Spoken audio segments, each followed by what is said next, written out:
ఇక ఈ pan India మోజులోనో పిచ్చిలోనో ఈ మధ్య కొన్ని సినిమాలు వచ్చినాయి.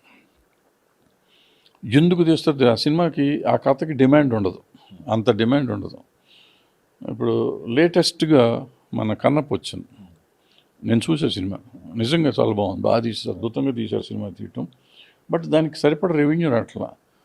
అంటే ఆ సినిమా కెపాసిటీకి, ఆ సినిమా హీరో పొటెన్షియాలిటీకి నీకు ఎంత రావాలో అంత వచ్చేస్తున్నాయి సినిమాలు. ఈ పాన్ ఇండియా పిచ్చిలో మనం ఎక్కువ ఖర్చు పెట్టి రావట్లేదు. ఇవాళ కన్నప్పని తీసుకుంటే పాత కన్నప్పకి కొత్త కన్నప్పకి తేడా ఏంటంటే చాలా మార్చారు, చాలా బాగా తీశారు. ఇతను చాలా బాగా చేశాడు, ప్రభాస్ అద్భుతంగా చేశాడు. ప్రభాస్ చాలా మంచి క్యారెక్టర్ ఉంది దాంట్లో, అన్నీ బాగున్నాయి. కానీ ఆ సినిమా అంత ఖర్చు పెట్టాలా? అంత అవసరమా? అది మామూలుగా పిండి కొద్ది రొట్టెలాగా మన దగ్గర ఉన్న పిండికే సినిమా తీసుకున్నా కూడా ఇంతే డబ్బులు వచ్చాయి. ఆ 20 కోట్లు 30 కోట్లు ఇప్పుడు కూడా చేసి ఉండేది.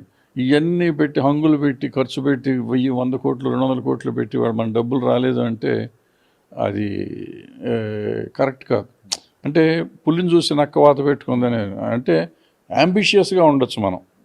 నేను బాహుబలిని దాటాలి, త్రిబుల్-ఆర్ని దాటాలి, కల్కిని దాటాలి, లేకపోతే పుష్పాన్ని దాటాలి అనుకోవటం తప్పులేదు. ఆ రకమైన కథ కావాలి. ఇది భక్తిరస ప్రధానమైన చిత్రం. ఇది భక్తిరస ప్రధానమైన చిత్రం ఏమవుతుంది? ఓన్లీ మన లోకల్ ఆడియన్స్నే పట్టుకుంటాం. మనకి భక్తి, మనకి శివుడు, మనకి మన భారతదేశం అంతా ఉంటాడు. సో మన దేశానికి సరిపడా లెవెల్లో మనం తీసుకోవాలి. ఈ భక్తి మీకు గుర్తుంటే జై సంతోషి మా అని రోటీ కపడా మకాన్తో పాటు సైమల్టేనియస్గా రిలీజ్ అయింది. రోటీ కపడా మకాన్ అమితాబ్ బచ్చన్, శశి కపూర్, మనోజ్ కుమార్ సొంత సినిమా, పెద్ద కాస్ట్లీయెస్ట్ ఫిలిం ఆ రోజుల్లో. అదే టైంలో ఇది చాలా చీపెస్ట్ సినిమా, ఎవరున్నారో కూడా తెలియదు. అనితా గుహ గారు హీరోయిన్ చేశారు. కాస్ట్ కూడా లేదు, లక్ష రూపాయలకి అంతగా తీశారు. ఇది ఆ రోజుల్లో 1 కోటి 2 కోట్లు పెట్టి తీశారు. ఆ ₹1,00,000 సినిమా దీన్ని దాటింది కలెక్షన్లో. అంటే భక్తి రసానికి డబ్బు ఖర్చు పెట్టక్కర్లా, భక్తిని పెట్టాలి. సినిమాలో ఎంత భక్తి కావాలో అంత భక్తి కావాలి. వాళ్ళ కన్నప్పకి, ఆ కన్నప్పకి తేడా వచ్చేటప్పటికి ఈ పాన్ ఇండియా మోజులో ఆ భక్తిని పోగొట్టుకున్నారు. భక్తి ఉంటే భక్తి ఎప్పుడు దెబ్బ కొట్టదు, ఈ ప్రొడ్యూసర్ని ఇబ్బంది పెట్టదు.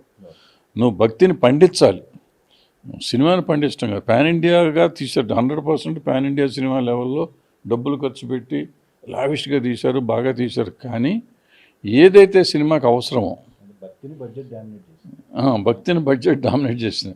భక్తే నీకుంటే డబ్బులు తక్కువ అయ్యాయి, ఎక్కువ డబ్బులు వచ్చాయి దానికి. సో మనము ఏం కావాలి, మనం ఏం కంటెంట్ తీసుకున్నాం, ఆ కంటెంట్కి ఎంత బడ్జెట్ పెట్టాలి అనేది ఆలోచించడం కావాలి. ఇందాక మీరు చెప్పారు అది కొత్త కంపెనీలు ఏదో పెడుతున్నారని, ఆ నిర్మాతలు కూడా ఆ ఆలోచన చెప్పాలి. అంత తెలిసిన వాళ్ళైతే వాళ్ళు తీసే సినిమాలు ఎందుకు ఫ్లాప్ అవుతున్నాయి పక్కన.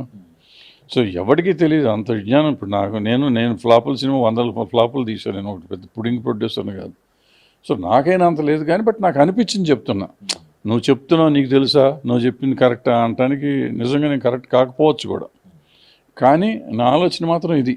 నేను ఇట్లా చేస్తే ఇట్లా ఉంటుంది, అట్లీస్ట్ కాస్ట్ కవర్ అవుతుంది.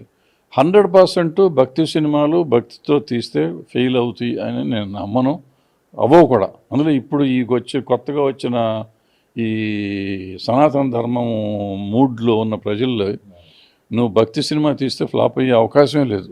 బట్ ప్రాపర్ ప్రజెంటేషన్ కావాలి. వాళ్ళ కనెక్ట్ అయ్యిందంటే మాత్రం అసలు ఎక్కడికి వెళ్తాం తెలియదు. ఈవెన్ కన్నప్ప కూడా అంత అయ్యేది. కన్నప్ప ఏమవుతుంది, నేను ఒకసారి భక్తి సినిమాని 100 సార్లు చూస్తారు జనం, పిచ్చెక్కిపోయి చూస్తారు, థియేటర్లో పూనకాలు వస్తాయి. అది భక్తి సినిమా తీయటం విధానం. ఆ భక్తి అంటే అలా రావాలి. ఇప్పుడు కన్నప్ప ఆ రోజు ఆ కన్ను తీసి కన్ను పెడుతున్నాడంటే థియేటర్లో పూనకం రావాలి జనం థియేటర్కి. 4 పూనకాలు వచ్చినాయి అనుకోండి, గుడి కట్టి ఉండేవారు అక్కడ థియేటర్లో. గుడి కట్టి గుడి ముందు పెద్ద పూనకాలు ఉండే, గుడి లోపల థియేటర్ లోపల పూనకాలు ఉండేవి. అంత తెప్పించే లెవెల్లో తీయాలి సినిమా. అది అంటే కన్నప్ప విషయంలో అసలు ఇలా కూడా ఉండదు అని చెప్పి చాలామంది అనుకున్నారు. చాలామంది హిట్ ఇది బాగుంది అని చెప్పేసి కూడా నమ్మే పరిస్థితి లేదు. రెవెన్యూ పర్లేదు, ప్రభాస్ వల్ల ఎఫెక్ట్ వల్ల కూడా మంచి ఓపెనింగ్ వచ్చింది అన్నారు. అంటే ఇది ఒక సర్ప్రైజ్ లాగానే చాలామంది ఫీల్ అయ్యారు. బట్ మీరు ఇంకొంచెం దానికి అవకాశం ఉంది అని చెప్పేసి అంటున్నారు. ఒకవేళ ఈ బడ్జెట్ను తగ్గించింటే కనుక ఓన్లీ రీజనల్గా కనుక సినిమాని తీసుంటే మేకర్స్కి వర్కౌట్ అయ్యేదని చెప్పేసి అనుకోవచ్చు. వర్కౌట్ అవటం కాదు నా ఉద్దేశంలో. ఆ సినిమా ఇప్పుడు కూడా సరే ఇంకొంచెం కాన్సన్ట్రేట్ చేసి తీసుంటే వాళ్ళు ఎంతసేపు మీరన్న పాన్ ఇండియా లెవెల్లో ఆలోచించారు తప్ప భక్తి లెవెల్లో తక్కువ ఆలోచించారు.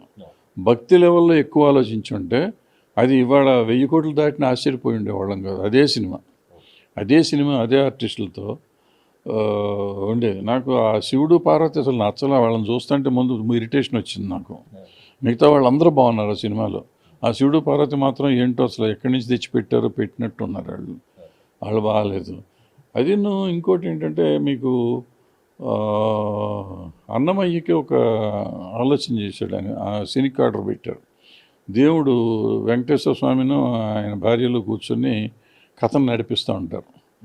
నరేష్ను వాళ్ళు ఏది చెప్తే అది జరుగుతూ ఉంటాం సినిమాలో.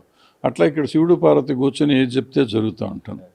సో అది అవుట్డేట్ అయిపోయింది. అప్పటికి ఆయన చేశారు, ఆ రోజుకి అన్నమయ్య అయిపోయింది. ఈ రోజుకి అది అవసరం లేదు. మనకి కన్నప్ప కథ మనకు బాగా ఆల్రెడీ తెలుసు. ఏం చేయాలో అది సరిగ్గా చేసి ఉంటే ఇంకా బాగుండేది. బట్ ఏదైనా కానీ we should appreciate producer and director Vishnu కూడా బాగా తీశారు, బాగా కష్టపడ్డారు, విపరీతమైన కష్టపడ్డారు. ఆ కష్టానికి తగ్గ ఫలితం అయితే నిజంగా థియేట్రికల్గా అంత రాలేదు. ఓపెనింగ్ వచ్చి కొంచెం అట్లీస్ట్ మనశ్శాంతిని కలిగించింది. ప్లస్ అంత ట్రోల్ చేసిన సినిమాకి బ్యాడ్ రిపోర్ట్ లేదు. పర్వాలేదు ఒకసారి చూడండి అన్నారు. బట్ నా ఉద్దేశం ఏంటంటే అంత కష్టపడి తీసిన సినిమా, ఈవెన్ నేను కల్కి కూడా ఇలాగే చెప్పాను. కల్కి తీస్తున్నప్పుడు నేను ఆ షెడ్యూల్కి వెళ్ళి చెప్పింది ఏంటంటే ఇది పాన్ వరల్డ్ సినిమా అవుతుంది, గ్లోబల్ సినిమా అవుతుంది. దీన్ని నా ఉద్దేశం వాళ్ళు చేస్తున్న అరేంజ్మెంట్స్ అన్నీ చూసినాక ఆల్ వరల్డ్ లాంగ్వేజ్లో రిలీజ్ చేస్తారు, డబ్ చేసి చేస్తారు. వాళ్ళు ఏం చేయకుండా తెలుగు చేశారు, హిందీ ఇంగ్లీష్ కూడా చేయలేదు, తెలుగు హిందీ చేశారు. అందుకని నేను గ్లోబల్ సినిమా అయితే అప్పుడు మీకు అమెరికా ఇంగ్లీష్ మాట్లాడే కంట్రీస్లో కూడా వాళ్ళ లాంగ్వేజ్ ఫ్రాన్స్లోను రష్యన్లో అన్నిట్లోనూ రిలీజ్ అయ్యి మన సినిమా చాలా రష్యన్లో రిలీజ్ చేసాం ఇంతకుముందు. పెద్ద హిట్లు అయినవి కూడా ఉన్నాయి. రాజ్ కపూర్ గారి సినిమాలు అయినాయి, మనోజ్ కుమార్ గారి సినిమాలు అయినాయి, ఈవెన్ కృష్ణ గారి సినిమా మోసగాళ్ళకి చేశారు. ఇట్లా చాలా సినిమాలు ఉన్నాయి. ఈవెన్ శంకరాభరణం అక్కడ హిట్ అయింది, పెద్ద హిట్ అయింది. సో ఇట్లా చేసుకోవచ్చు. అవి పాన్ వరల్డ్ సినిమాలు అవుతాయి. శంకరాభరణం మోసగాడు మన కోసం తీసాం, అక్కడ వేస్తే అక్కడ కూడా హిట్ అయినాయి. రాజ్ కపూర్ గారి సినిమాలు ఇక్కడ కోసం తీసుకున్నారు, అక్కడ రష్యాలో హిట్ అయినాయి. ఏ సినిమా అయినా మనం ఇక్కడికి తీసుకుంటే అక్కడ హిట్ అవుతుంది, అది వేరే సంగతి. ఇప్పుడు నేను చెప్పిన సినిమాలు రష్యన్ ఆడియన్స్ చూశారు. రష్యాలో అప్పుడు తెలుగు వాళ్ళు అసలు లేరు, హిందీ వాళ్ళు అసలు లేరు. లేని రోజుల్లో రిలీజ్ అయ్యి హిట్ అయిన సినిమా